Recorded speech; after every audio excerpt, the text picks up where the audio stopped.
Assalamualaikum warahmatullahi wabarakatuh. Halo semuanya, jumpa lagi dengan saya Jumaiyah Nurwahida, mahasiswa Universitas Islam Negeri Sunan Ampel, Surabaya. Oke teman-teman pada sadar gak sih kalau selama ini itu kita itu hidup berdampingan dengan yang namanya teknologi loh teman-teman. Tanpa kita sadari, semua hal yang kita lakukan itu berkaitan dengan teknologi. Dan teknologi itu terus berkembang dari zaman ke zaman. Apalagi zaman sekarang yang serba canggih, yang kerap dikenal dengan zaman 4.0. Tentu banyak banget ya manfaat-manfaat yang diberikan teknologi kepada kita. Tapi kalau ada manfaat juga pasti ada dampak negatif yang disebabkan oleh teknologi loh teman-teman. Tentu kita harus bisa membentengi diri kita dari hal-hal yang negatif dari dampak teknologi yang kita gunakan sehari-hari. Nah, cara membentenginya bisa juga dengan Pancasila.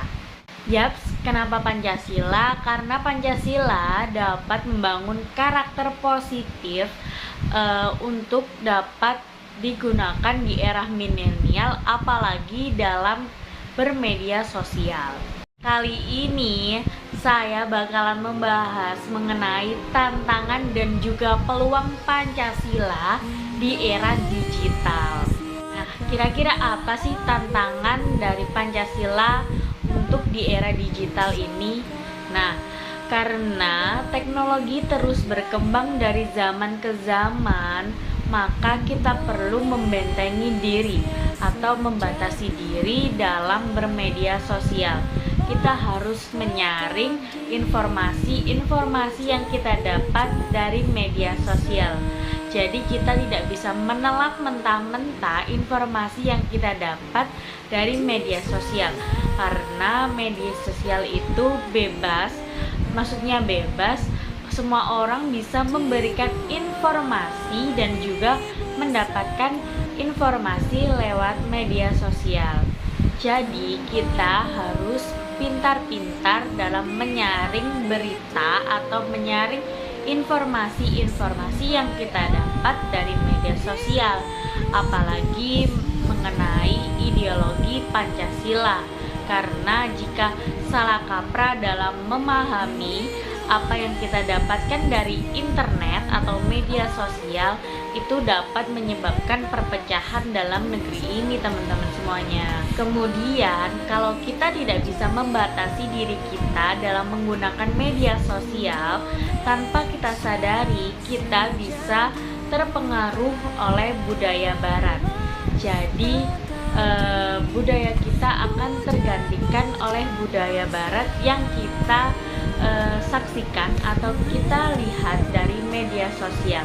Itu berjalan secara tidak kita sadari, karena kita terus mendapatkan informasi atau secara tidak langsung kita menerapkan budaya-budaya tersebut atau mencontoh melalui media sosial, sehingga kita melupakan budaya yang ada di negeri kita. Nah, kalau ada tantangan, nah sekarang kita bahas peluang yang kita dapat dari media sosial. Jadi keuntungan yang kita dapatkan dari media sosial, yakni kita secara tidak langsung dapat mempromosikan budaya Indonesia ke kancah luar negeri lewat media sosial, lewat konten-konten yang kita berikan tentang budaya Indonesia, tentang pesona Indonesia, tentang kekayaan alam Indonesia, tentang budaya-budaya yang ada di Indonesia. Kita dapat sajikan melalui konten-konten yang dapat kita unggah ke media sosial, yang nantinya akan menarik wisatawan untuk berkunjung ke Indonesia, sehingga media sosial dapat kita jadikan sebagai sarana promosi budaya yang ada di Indonesia.